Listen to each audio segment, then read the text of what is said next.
Thank you for joining me for another Quick Hits conversation. I'm Dr. Robyn. With me today, I have Jim Tam. He is the head of the Dallas office for Keystone Partners, where they help people perform at their best through leadership development and outplacement services. I have Jonathan Gaev. He was an engineer for 30 years. He's now doing project management training and helping people create presentations when English is not their primary language. I also have Racquelle Pakutz. She is the owner of Zen Freight Solutions, where they do third-party transportation. She is the founder of a podcast called Trucker Talks Live, and she is also an author. The question I have for the three of you today: how did you unlearn something that your parents believed, but now that you don't? Jonathan, what are your thoughts on this question? Well, that was a really intriguing question, Robyn. Thanks for passing that along to us. I thought long and hard. Certainly a lot of things my parents taught me turns out to be true, even though I didn't believe them at the time. But at least a couple of them needed some work. My parents had very poor personal experiences with religion. They felt that religion was something that just was hypocritical and wasn't serving people's needs at all. They were pretty firm about that. And so I believed that too. But then as I got older, I thought more about it. I'm Jewish, so for Jewish people, religion and identity are kind of tied. And I said, look, I have to give this more of a shot. So I attended a bunch of classes with the ignoble goal of simply reading the Old Testament, the Torah, so that I could say, done, and then give that up. And then I found a lot of merit.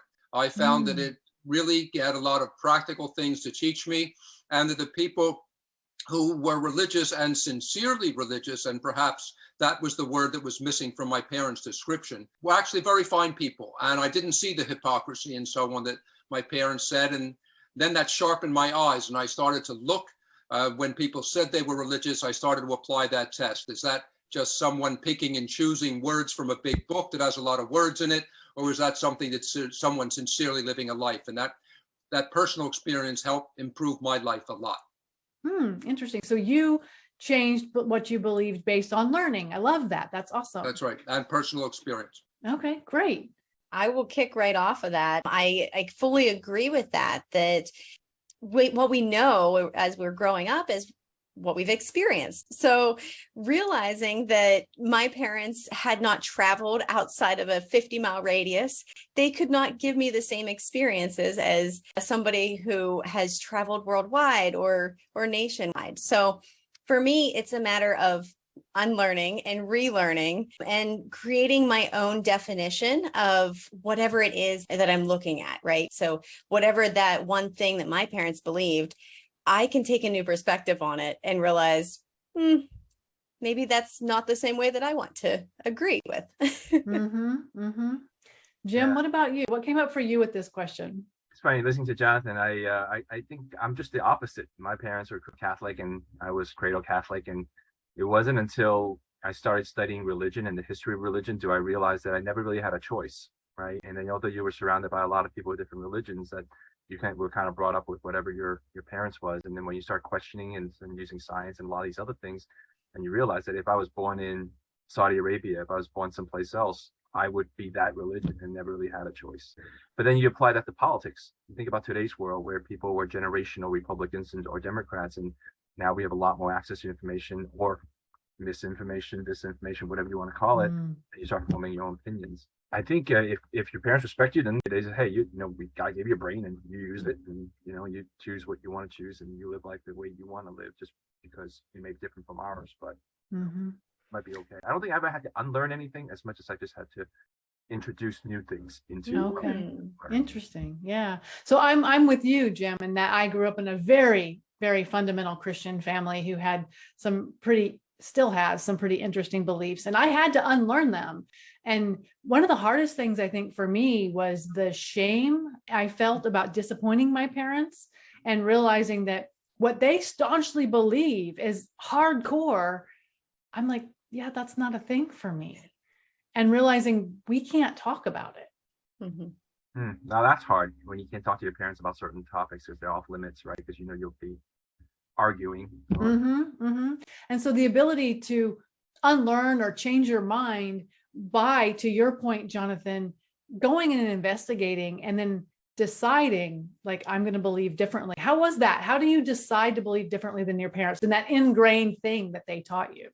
For me, getting information and personal experience. Remember, before I was moving off my parents' experience, they told me what to think about certain things, right? And in Judaism, we have to get a lot of this education before the age 13. So you're a child. So they're telling me things, so I'm believing them. But then when I approached it as an adult, I said, well, maybe I wasn't even particularly thinking my parents were wrong. I thought they were right. But then as I got my own information for my own beliefs, I said, no, this isn't true. I found actually religion was much more universal than I had thought before. I thought, we have Jews, Christians, Muslims, and so on. But then as I studied more and then studied other religions too, I said, no. There's a fundamental element of beliefs that have been helpful for different societies. Perhaps that's why they're there. Even in the absence of a holy force or a God force, still we're left with very useful traditions. At least I felt that. So getting that personal experience was the difference for me, not just going off what my parents were insisting. I think another thing, we've talked a lot about religion, but I think another thing that people learn from their parents that you have to unlearn is racism. I think that becomes very ingrained. And there are people who I know that are my age, and they'll sometimes say things and I'm like, that's not cool anymore, right? But they've never been told. And I had things in my vocabulary that I didn't even realize were insults. They were just part of my vocabulary. And someone had to point it out to me. Hey, that's not nice. I think that those emotional reactions are the hardest things to unlearn. Whenever it's something that it's core, you learned as a very young child how to react to something. But then as you become an adult, you may realize, well, maybe that wasn't the best way to approach the situation. And realizing that coming into the present moment and having that focus and realizing when you are reacting versus when you're not is something really hard to unlearn.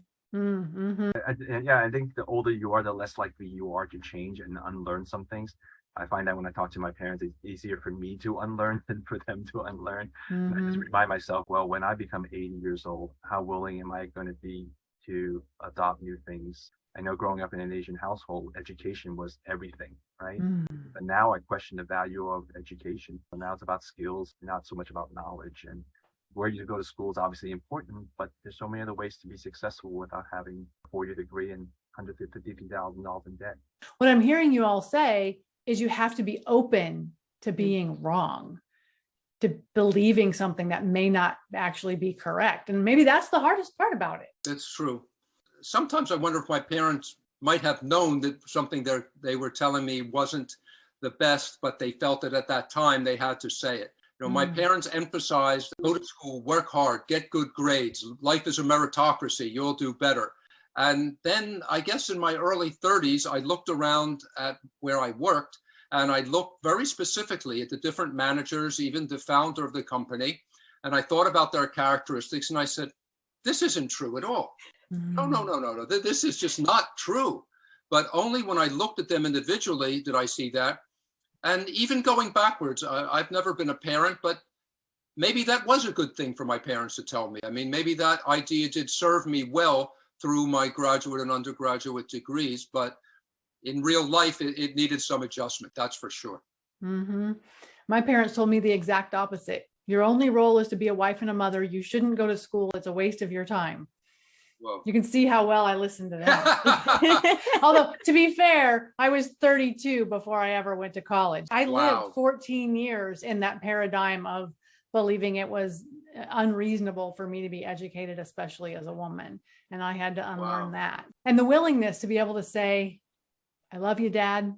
I think you're wrong. My parents don't know why I have a different job every 2-3 years. I mean, their generation, you just don't job hop, and they just can't understand that, right? So I have to tell, hey, it's not a bad thing these days to try different experiences. Well, that is our 10 minutes, so I'm going to cut us off there. But I do feel like this is such an important topic that as adults, we so rarely talk about how we changed, how we learned, how we decided our parents were mistaken and we went another direction. So I appreciate the three of you opening up to me about kind of how this worked for you and having this kind of, I don't know, edgy, difficult conversation. Thanks so much. And I look forward to speaking to each of you again really soon. Thank you. Thank you.